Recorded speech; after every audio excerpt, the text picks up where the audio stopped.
Vadodara 24 hours news હવે જોઈએ અગત્યના સમાચાર। વડોદરા ગુજરાત માધ્યમિક અને ઉચ્ચતર માધ્યમિક શિક્ષણ બોર્ડ દ્વારા લેવામાં આવતી ધોરણ 10 અને ધોરણ 12ની પરીક્ષાનો આગામી તારીખ 27મી ફેબ્રુઆરીથી પ્રારંભ થનાર છે,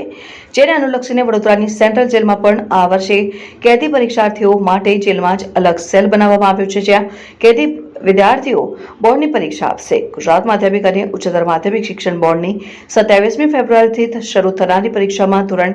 10 અને ધોરણ 12ની પરીક્ષામાં કુલ 68,508 વિદ્યાર્થી પરીક્ષા આપશે, જેમાં ધોરણ 10માં 153 પરીક્ષા સ્થળના 1,522 બ્લોકમાં 43,873 છાત્રો પરીક્ષા આપશે, જ્યારે ધોરણ 12ના સામાન્ય પ્રવાહમાં 65 પરીક્ષા સ્થળના 568 બ્લોકમાં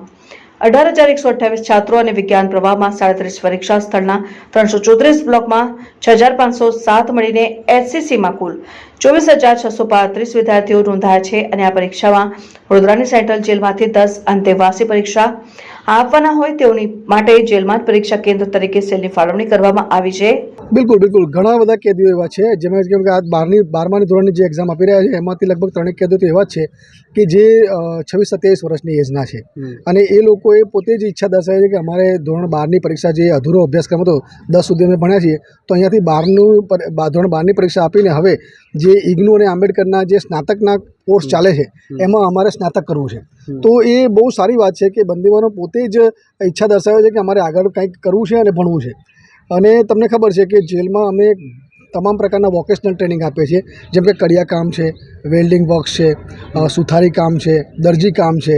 અને અત્યારે હાલ પ્લમ્બિંગનો પણ અમે કોર્સ ચાલુ કર્યો છે। તો એ વોકેશનલ ટ્રેનિંગ સાથે સાથે એમનું એજ્યુકેશનલ ટ્રેનિંગ પણ એ લે અને આગળ ભણતા થાય, ગ્રેજ્યુએશન કરે, માસ્ટર કરે, તો એ પ્રકારની તમામ સુવિધા તમામ પ્રકારની મધ્યસ્થ જેલોમાં અને બધી જેલોમાં અવેલેબલ છે।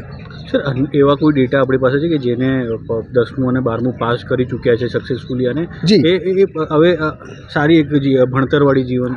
જી, તમે લાસ્ટ ટાઈમની વાત કરું તો લાસ્ટ ટાઈમ અમે HSCની એક્ઝામમાં લગભગ 5 બંદીવાનોએ અપીલ થયા હતા, એમાંથી 4 બંદીવાનો તો ફૂલ્લી પાસ થયા છે અને એ લોકો હાલ આંબેડકર યુનિવર્સિટીમાં ગુજરાતી મીડિયમમાં સ્નાતકનો કોર્સ કરી રહ્યા છે। સર, શું માનો છો કે જે પ્રકારે જે વેલફેર એક્ટિવિટી જે વડોદરા સેન્ટ્રલ જેલ દ્વારા કરવામાં આવી રહ્યું છે ખૂબ સરાહનીય છે અને જે એક ગુનાહિત દુનિયામાંથી હવે એક સારી તરફ વળી રહ્યા છે? તમને ખ્યાલ હશે કે એક તો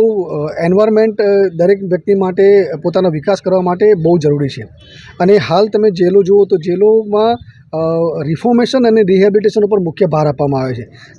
જેથી કરીને બંદીવાન એના જેટલા પણ સમય માટે જેલમાં હોય ત્યાં સુધી એનું રિફોર્મેશન થાય, એ સુધારણાના અંતે પછી જ્યારે પણ સારો નાગરિક બનીને સમાજમાં જાય તો એને કોઈ જાતનું એવું થાય નહીં કે ભાઈ મેં જેલમાં મારો સમય મેં બરબાદ કર્યો છે, પણ અહીંયા એ વોકેશનલ ટ્રેનિંગ લે, થોડું અભ્યાસક્રમમાં ભાગ લે, થોડું આગળ ભણે અને એના કારણે થાય છે કે એ જ્યારે પણ બહાર જાય છે ત્યારે એને સીધું જ સમાજમાં ભળી જાય છે। એને એવું નથી લાગતું કે હું હવે ઝીરો છું, પણ અહીંયા અમે એને એ પ્રકારનું એન્વાયરમેન્ટ આપીએ છીએ કે જેથી કરીને એ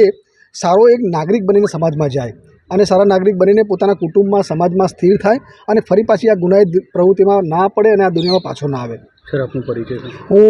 વેલફેર ઓફિસર મહેશ રાઠોડ અને છેલ્લા 14 વર્ષથી અહીંયા જ ફરજ બજાવું છું અને મેં ઘણા બધાને મારી સામે જ બંદીઓને સુધારતા જોયા છે અને એમનામાં પરિવર્તન પણ જોયું છે। Thank you very much.